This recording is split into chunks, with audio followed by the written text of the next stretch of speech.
If you watched my last video, we talked about step 1 and step 2 in Hashimoto's care.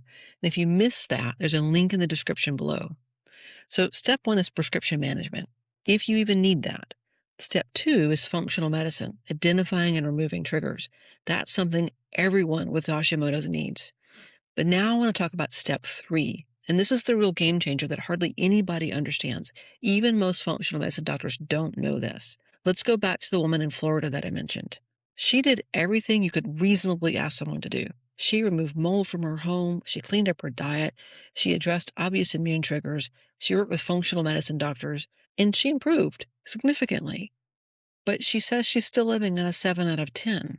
If she pushes too hard physically, she crashes and she may need a 3-hour nap in the middle of the day. She wakes up in the middle of the night most of the nights, and she's still losing her hair. She feels better than she once did, but she's not where she wants to be. When I listen to that pattern, I'm not immediately thinking that she missed another trigger. I'm thinking about energy. Here's the shift that took me years to fully see. I don't believe Hashimoto's or immune dysfunction is what drains cellular energy first. I see it the other way around. I see loss of cellular energy, loss of voltage, as what creates immune vulnerability. A healthy, well-powered body can encounter stress. It can encounter viruses, and it can even encounter environmental toxins. If there's enough reserve capacity, the system adapts, it detoxifies, it repairs, it recalibrates. We actually see this in real life all the time. We all have that one uncle who smokes like a chimney, eats fast food, never exercises, does all the things we're told not to do, and yet he lives to be 90 years old and stays thin his whole life. And it's not because cigarettes are healthy. It's not because fast food is harmless. It's because his system had energy. His cells had reserve capacity. His mitochondria were strong. His body could compensate. Energy makes up for a lot. When you have energy, you can get away with things. But when you don't have any energy, you can't handle much of anything. That's when the same stressor that someone else tolerates becomes overwhelming for you. So instead of seeing mold, gluten, stress, or Epstein-Barr virus as the root cause, I tend to see them as stressors that set off an already depleted system. When voltage is strong, the body regulates. When voltage is low, the body destabilizes. And once that energy drops, everything becomes more fragile. Detoxification slows. Hormone conversion becomes less efficient. Sleep becomes lighter and more easily disrupted. Recovery after exercise takes longer. Hair growth stalls. In short, if your cells don't have energy, healing doesn't happen. So yes, removing triggers absolutely matters. Lowering the load on the system is important, but lowering the load is not the same as increasing the power.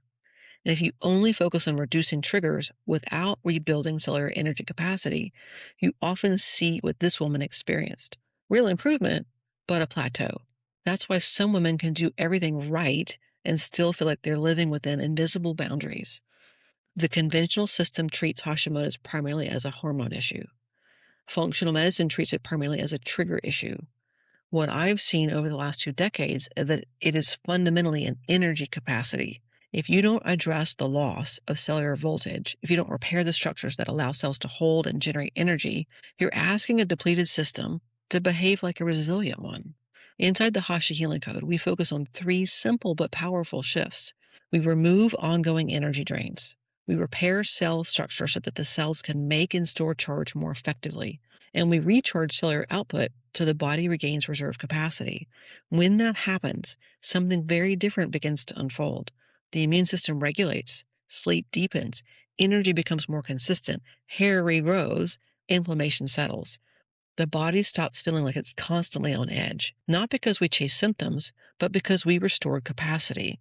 If you've done everything right and you're still hovering at almost well, it may not be that you missed something obvious. It may be that your system simply needs more power. If this perspective resonates with you, start asking a different question. Not just, what is triggering my immune system, but does my body have the energy to handle life well? If you'd like to learn more about how we approach rebuilding that energy capacity, I'm going to share some resources below. And if this was helpful, make sure to like the video and subscribe to the channel. I share these because when you understand the mechanism, you make better decisions about how you heal, and that changes the trajectory of your life. That's my goal for you. I'll see you in the next one.